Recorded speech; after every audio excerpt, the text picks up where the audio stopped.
OTR Adopt program is a building adoption program. So we have a problem in this city of abandoned buildings that are historic, that are no longer being taken care of by their owners. So what this program does is we actually obtain these abandoned buildings. Usually owners donate them to us because they just can't take care of them anymore. And once we have the buildings, we then go and look for new owners who we view to be responsible, new owners who have a vision for what they can turn the property into and what they can do to improve the condition of the building. And we actually then transfer the buildings to these new owners who commit to fully restoring them. So the church, the First German Reformed Church, is a project that really exemplifies why OTR Adopt exists in the first place. This church was going to be likely demolished in the near future if someone had not gotten involved in it. We went out and actually started looking for new owners who would fit the profile of a good owner for the OTR Adopt program. And that's how we came across Manny, Teddy, and Scott. And they came to us with a lot of excitement, a lot of enthusiasm, a lot of vision for what this church could be. And what really struck me early on in that process is that they seemed to really understand that this was a place that was very special to a lot of people. The location for this music school would be, of course, the church that we're trying to save in downtown Cincinnati, the First German Reformed Church, and rebuild it into a music school / music venue. This concept works because one would be benefiting the other.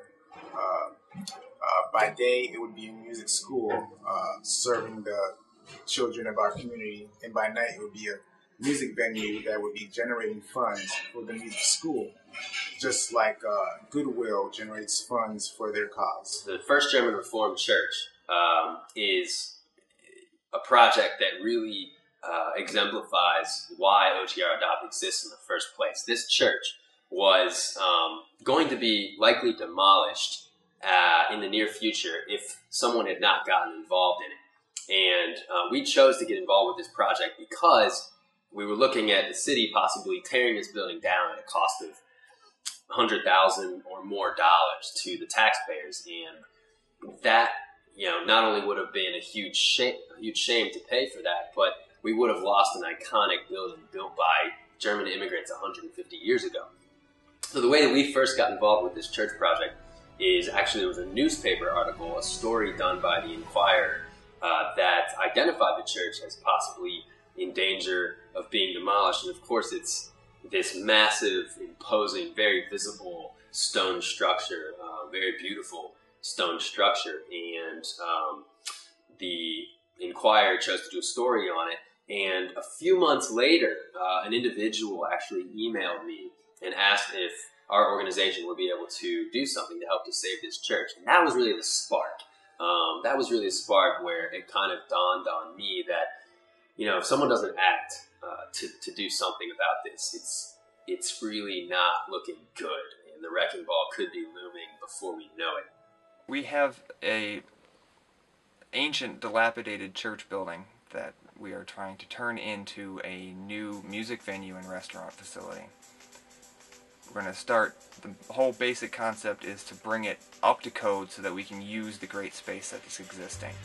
We're going to have to create a new lobby and circulation core outside of the existing building, which includes stairs and an elevator to make all levels accessible. But beyond that, we're going to be upgrading and renovating all of the spaces within there. On the lower level, we'll have a restaurant that's going to be inputted into the existing open space, and we're going to add new restrooms. Going up the stairs from the main lobby or from our new elevator, you come out onto the upper level, which goes into the main church sanctuary, which will be turning into the live music venue. We'll be upgrading the acoustics in there primarily to refocus its use. It was originally designed for sermons and choral music, and the new goal is for it to be used for amplified live music, and the requirements acoustically and architecturally are significantly different. We'll be changing the altar area into a new partial thrust stage to kind of make it so that it's a bit more accessible from an audience point of view and bring the performers out into the area a little bit more than the current space is tucked back in there.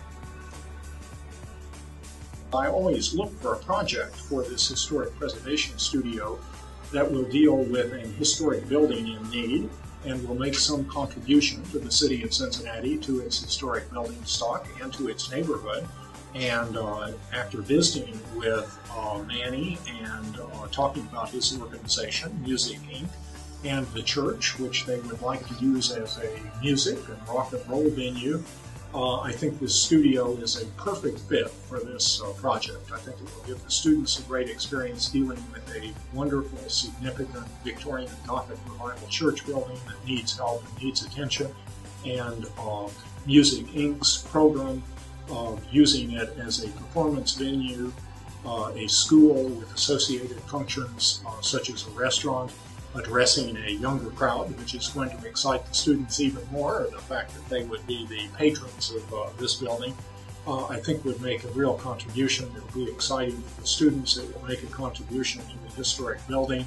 The students will be doing drawings, plans, functional distributions for the building. It will be a combination of architecture and interior students, so I think they'll have some exciting visions for how to reuse this historic building, and we hope that it will focus some attention not only on the historic church building, but on the entire West End neighborhood, which has a wonderful historic building stock, although it's deteriorated and needs attention and is what we hope may be the next Over the Rhine.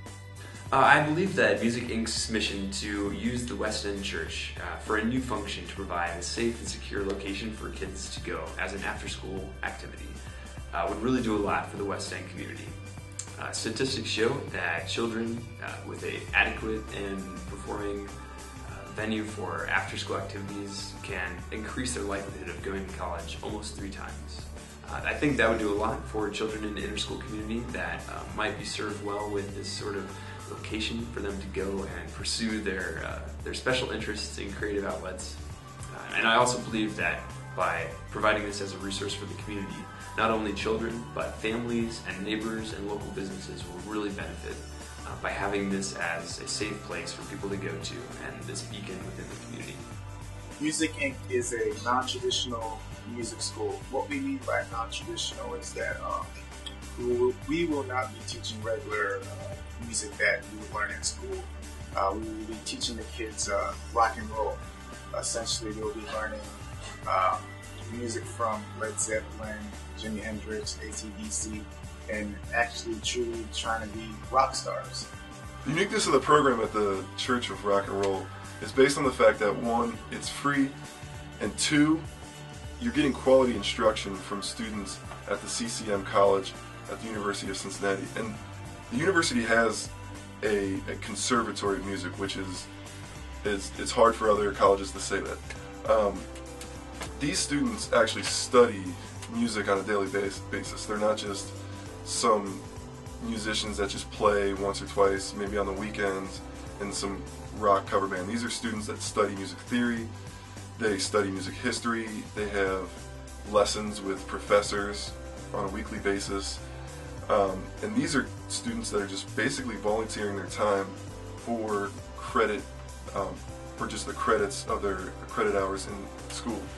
So you're getting quality instruction for free. You can't really, how do you get better than that? And also on top of that, not only are you getting quality instruction, you're actually starting one-on-one with an instructor, and then you're slowly building together with other student musicians too in the same program, roughly around the same age, and you slowly incorporate yourself into a group setting. You might just put together a couple of musicians right off the bat and slowly work yourself into more larger ensembles, and slowly you have a band formed.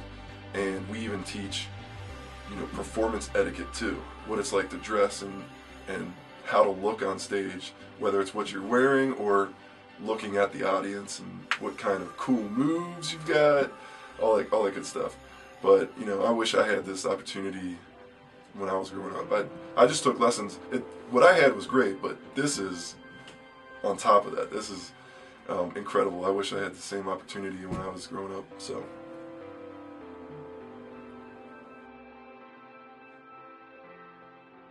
Music Inc.'s mission is to promote music education because music is the universal language. No matter your race, background, religion, color, you are not immune to the power of music. You can still be moved, touched, inspired, motivated, no matter who you are. And if music is that powerful, why not invest it into our children? Another day, just to make another chance. A fragile place, running on empty. A smile so faint, barely even breaks the space. World on shoulders now. This is how music has changed my life. So it starts when I was a little kid. My first exposure to music was this huge, giant white piano that I used to have in our house. I was so amazed by it because you sit down and you poke at these little white sticks, and every time you poke the different one, it make a different pitch noise. And it's just extremely intriguing, especially when you're only 2 years old and everything's intriguing. But this, by far, I took the cake. And that was my first exposure to actually playing music. However, as time progressed, I kind of grew away from the piano. My mom passed away, and I had to move in with my dad. Unfortunately, my dad stayed in the wrong neighborhood. Even though he was a great man, was a great influence on my life. Unfortunately, I couldn't have him be my only friend. So as I went out searching for friends, I picked up the wrong kinds, and they got me into a lot of bad habits, to the point where I was actually involved in a gang. And my gang kind of became my family. It wasn't exactly a positive environment, but they were my protection. They were my only outlet. So as time progressed, eventually my dad passed away, and I knew that, from what he told me before he died, I needed to change my life situation. So before he passed away, he entered me into this program called Boys Hope. Boys Hope, Girls Hope was a nonprofit organization that helped out kids who were like me, who were at risk of falling into those bad environments, those bad crowds.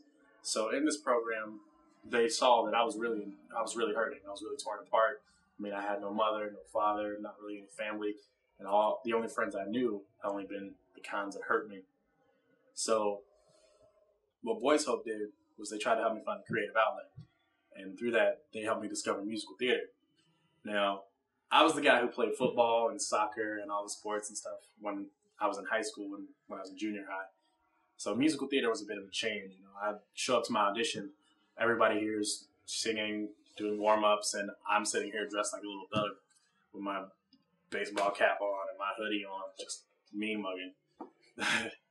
But I auditioned, I got a lead part, and I decided to pursue it. And after pursuing it and performing on this grand stage, it was just an experience that completely changed my life. It was totally opposite of what I was expecting. It was the greatest thing ever. And as a result of this, my entire outlook on life changed. My entire how do I put this? My entire, I gotta think of a better word. I guess basically my whole social environment changed. My outlook on life changed, and just all the anger and feelings and my need to feel tough, it all vanished because I had a new creative outlet and I had new people that shared that outlet with me.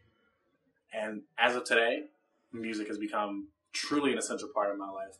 I still keep in touch with those friends I made in theater, and now they're the ones supporting me as I go on to making my own music and producing my own music, and hopefully that's what I can pursue in the future.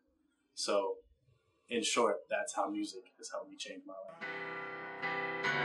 If you catch me dreaming, please don't wake me till I'm done. Just leave me sleeping.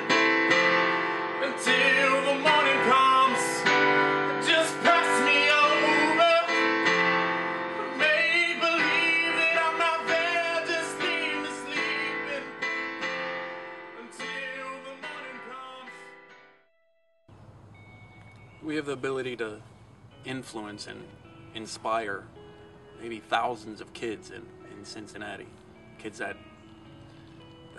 may never have had a chance to have musical influences besides ones that are just like placed super far away, like on the radio or on TV. We can actually have like teachers work with them and artists that are coming through the venue, being able to communicate with these kids that never have a chance to touch an instrument or have lessons or have direct inspiration from an artist or anyone. Like, we have the ability to give kids a chance to better themselves, to start with nothing, start with maybe like either no or minimal knowledge of music or an instrument or composition or performing, and we can give them mentors to show them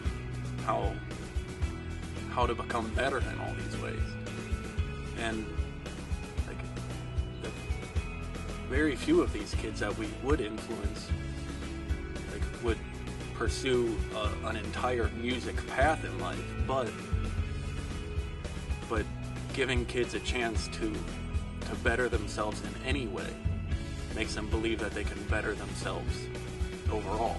So if you give a kid a chance to make himself better that he would have not otherwise had, then you give him lots more chances that he's able to take in life because he believes that he can make himself better. So if we accomplish everything we're trying to accomplish, we can give thousands of kids a better chance at life, at making themselves better and being able to accomplish more.